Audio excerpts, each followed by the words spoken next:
महावीर रांका, जिनके जीवन का मंत्र है लोगों की सेवा। एक बालिका गृह चलाया जाता है, उसका भवन बना के उन बालिकाओं की शिक्षा, उनका रहना खाना पीना सब। जिनका सपना है सब खुश रहे, सब सुखी रहे। दीक्षार्थी है लगभग 13, तो संस्कार ही ऐसे रहे कि सेवा का कार्य करना। निस्वार्थ समाज सेवा के कारण जो हैं काफी चर्चित। ऑक्सीजन बैंक प्राइवेट हमने खोला, जिसमें 536 सिलेंडर है, जो आज भी जारी है। निःशुल्क सेवा देती है हमारी संस्था। मिलिए उस शख्सियत से जो है भारत की शान। नमस्कार, मैं हूं आपके साथ अनन्या बेदी। इंडिया न्यूज में आपका स्वागत है। भारत की शान में आज हमारे खास मेहमान हैं बीकानेर के महावीर रांका। श्री रांका ने परिवार के संस्कार और परंपराओं को अपने आचरण और चरित्र में उतारा और जीव दया की भावना से जरूरतमंद और मानवता की सेवा में बचपन से ही जुट गए। पर्यावरण यहाँ तक कि जीव जंतु सबके प्रति एक ऐसे मित्र और सखा भाव के रूप में जुड़े कि कोई भी आपदा या समस्या आती है तो सहायता के लिए तुरंत तैयार मिलते हैं। अपने पिताजी के निधन के बाद रामलाल सूरज देवी रांका चैरिटेबल ट्रस्ट के माध्यम से अपने सामाजिक सरोकारों के दायरों को उन्होंने और ज्यादा विस्तार देना शुरू किया। अनाथ बेटियों का मामला हो, कोरोना या फिर कोई भी विकट समय हो, जरूरतमंद लोगों को हर संभव सहायता पहुंचाने का जज्बा इन्होंने बरकरार रखा है। तो आइए मिलते हैं प्रसिद्ध समाज सेवी और मानवता के सेवक महावीर रांका जी से। महावीर रांका जी, आपका बहुत बहुत स्वागत है इंडिया न्यूज पर। मेरा पहला सवाल आपसे यही है कि सामाजिक कार्यों के लिए आपको प्रेरणा कहां से मिलती है? आप जिस तरह से सामाजिक कार्य कर रहे हैं, इसकी प्रेरणा आपको कहां से मिलती है? सबसे पहले मैं इंडिया न्यूज़ का बहुत बहुत स्वागत, धन्यवाद कि आपने बीकानेर से मेरे को चुना। ये प्रेरणा मेरे माता पिता, मेरे गुरुजन, मैं जिस धर्म तेरापन धर्म संघ के आचार्य तुलसी, आचार्य महाप्रज्ञ और वर्तमान आचार्य महाश्रमण, और मेरे परिवार में दीक्षार्थी है मेरी बुआ और मेरी बहन, उनसे प्रेरणा मिलती है सेवा करने की। जी, इसके साथ ही आपके द्वारा जो सामाजिक कार्य चलाए जा रहे हैं उनके बारे में जरा बताइए।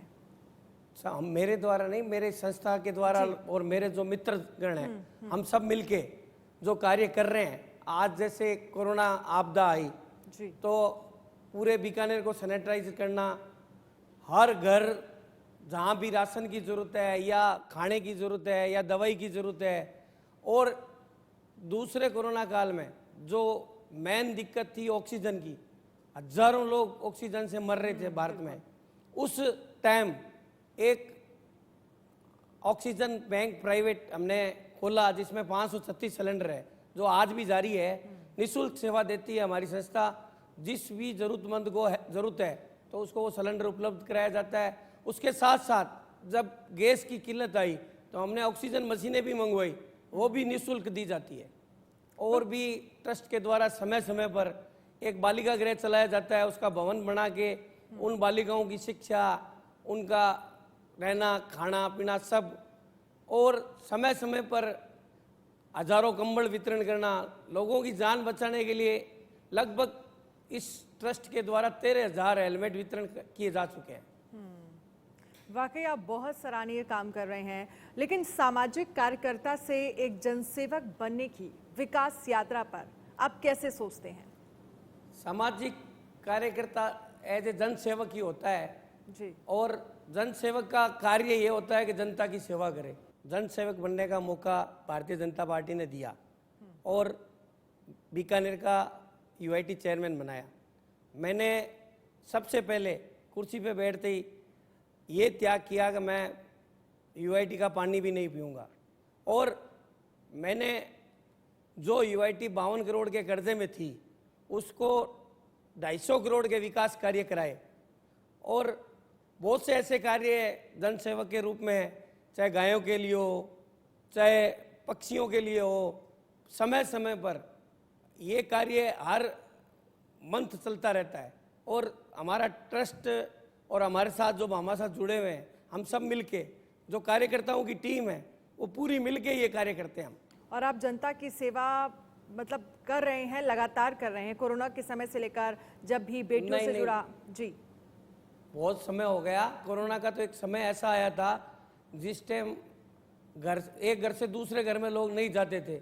हमारे लगभग 100 कार्यकर्ता ऐसे थे जो प्रतिदिन वहाँ आते थे और वहाँ से जिसको खाने की ज़रूरत है खाना उपलब्ध कराना, जिसको राशन किट की ज़रूरत है वहाँ राशन किट उपलब्ध कराना, सैनिटाइजर करना, हॉस्पिटल में सेवा देना, जो भी कार्य होता था हम घर पे नहीं रहे और हमने सेवा की। आपके सार्वजनिक जीवन में आने के पीछे कोई खास मकसद या उद्देश्य? परिवार का संस्कार, माता पिता और दादा दादी, नाना नानी। हमारे परिवार में हम जैन धर्म से आते हैं तो दीक्षार्थी है लगभग 13, तो संस्कार ही ऐसे रहे कि सेवा का कार्य करना। और इस सेवा के कार्य को आप लगातार कर रहे हैं। अभी आज आप जिस मुकाम पर हैं, जिस ऊंचाई पर हैं, यहाँ तक पहुँचने का श्रेय किसे देना चाहते हैं और यहाँ तक पहुँचने की प्रेरणा आपको किससे मिली?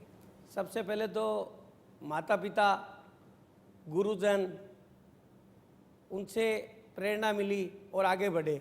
और मेरी लाइफ में जब भी कोई मैंने काम शुरू किया तो मेरे ऐसे साथी हैं, ऐसे भामाशाह हैं, मैंने कभी भी मेरी बात रखी तो उन्होंने हर संभव मेरा साथ दिया।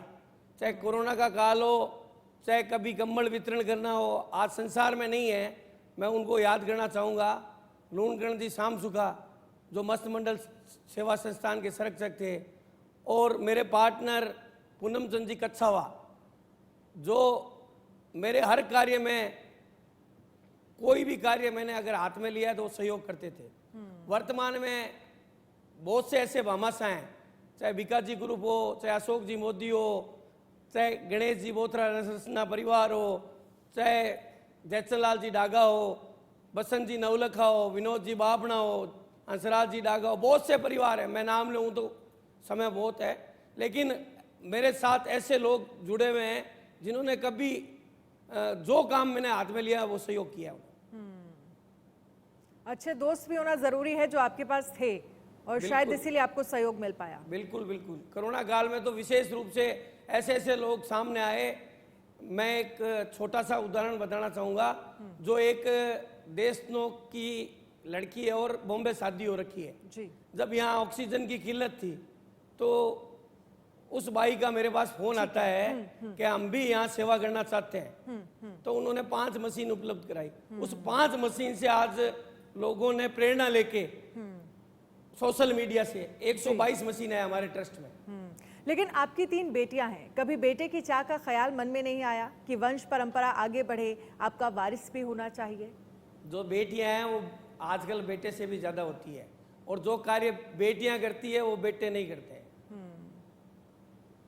बिल्कुल, बहुत बड़ी बात कही आपने। जो कार्य बेटियां कर सकती हैं वो बेटे नहीं कर सकते। बहुत बहुत शुक्रिया हमसे बातचीत करने के लिए, अपना समय हमें देने के लिए। हमारी आज की खास पेशकश भारत की शान में फिलहाल इतना ही। आप बने रहिए इंडिया न्यूज़ के साथ। इंडिया न्यूज़ पर खबरों का सिलसिला लगातार जारी है।